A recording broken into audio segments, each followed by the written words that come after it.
Latest updates ఎప్పటికప్పుడు పొందడానికి big TV WhatsApp channel follow అవ్వండి. లింక్ డిస్క్రిప్షన్ లో ఉంది. అయిన వారి కాకుల్లో కాని వారి కంచాల్లో అన్నట్టు నడిచింది తిరుపతిలో గత ప్రభుత్వ పాలకుల పనితీరు. మాస్టర్ ప్లాన్ రహదారులతో తమకు కావాల్సిన వారి స్థలాలకు రహదారులు, వాటికి టీడీఆర్ బాండ్స్ పేరుతో చెల్లింపులు, మరోవైపు తమ అనుచరులకు శాశ్వత ఉపాధిలో భాగంగా విలువైన స్థలాల్లో స్మార్ట్ నిధులలో హోటల్స్ నిర్మాణం, అది కూడా నిబంధనలు అతిక్రమించి మరీ నిర్మించి లీజులు కట్టుబెట్టారు. అయితే ఎన్నికల ముందు ఇలాంటి వాటిపై చర్య తీసుకుంటామని గొప్పలపోయిన కూటమి ప్రభుత్వంలోని తిరుపతి నాయకులు వారితో రాజీ పడ్డారట. కాసులు తీసుకుని కుమ్మక్కయ్యారన్న విమర్శలు వస్తున్నాయి.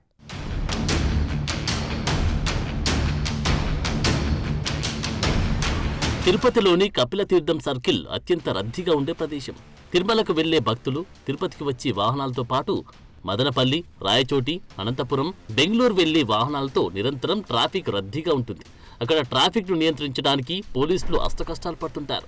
ఇక సోమవారంతో పాటు శివరాత్రి పర్వదినాలు, కార్తీక మాసం, అమావాస్య లాంటి రోజుల్లో అయితే మరింత ఇబ్బందిగా ఉంటుంది. రోడ్డు దాటుకోవడానికి అష్టకష్టాలు పడాల్సి ఉంటుంది.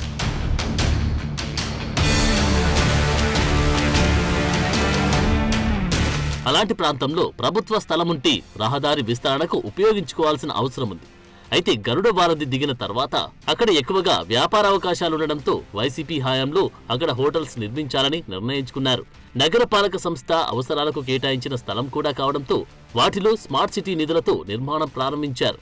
సుమారు 2.5 కోట్ల వ్యయంతో నిర్మాణం చేశారు. నిర్మాణ సమయంలోని ఫుట్పాత్లను సైతం ఆక్రమించారు. 2.5 కోట్ల వ్యయంతో విలాసవంతమైన హోటల్తో పాటు వివిధ రకాల దుకాణాలు వచ్చేటట్లు నిర్మించారు.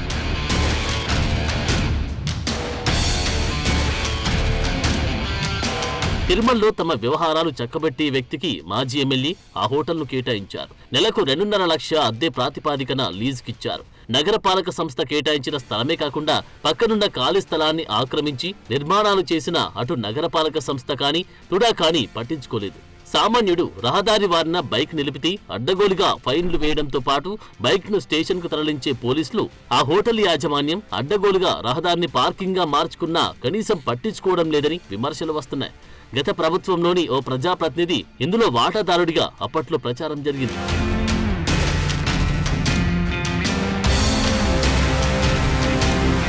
ప్రభుత్వం మారిన తర్వాత కూటమిలోని టీడీపీ నాయకులు హోటల్స్ ఆక్రమణలపై చర్యలు తీసుకోవాలని ఫిర్యాదులు చేశారు. అసలు అంత డబ్బు ఎందుకు ఖర్చు పెట్టారని ప్రశ్నించారు. అయితే కూటమిలోని మిత్రపక్షం సహకారంతో ఇప్పుడు హోటల్ నిర్వహణ జరుగుతుందని అంటున్నారు. దానికి తోడు గతంలో హోటల్ భాగస్వాములుగా ఉన్నవారు తిరుమలలో వైసీపీ తరపున చక్రం తిప్పి ప్రస్తుతం టీడీపీ గూటిలో చేరడానికి ప్రయత్నిస్తున్న వ్యక్తికి హోటల్ బాధ్యతలు అప్పగించారట. ఈ మధ్యకాలంలో రాష్ట్ర స్థాయిలో పదవి పొందిన ఓ నాయకుడు తాను అంతా చూసుకుంటానని హామీ ఇవ్వడంతో ప్రస్తుతం హోటల్ వైపు అధికారులు తొంగి చూడడం లేదట.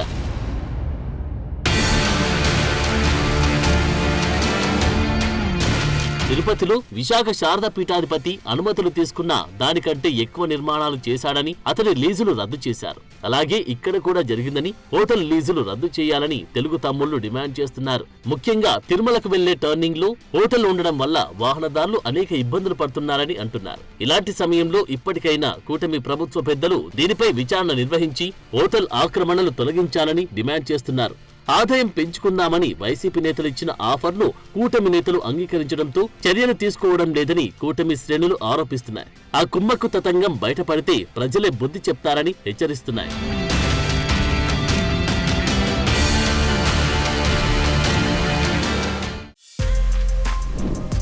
For more videos like this, subscribe Big TV channel.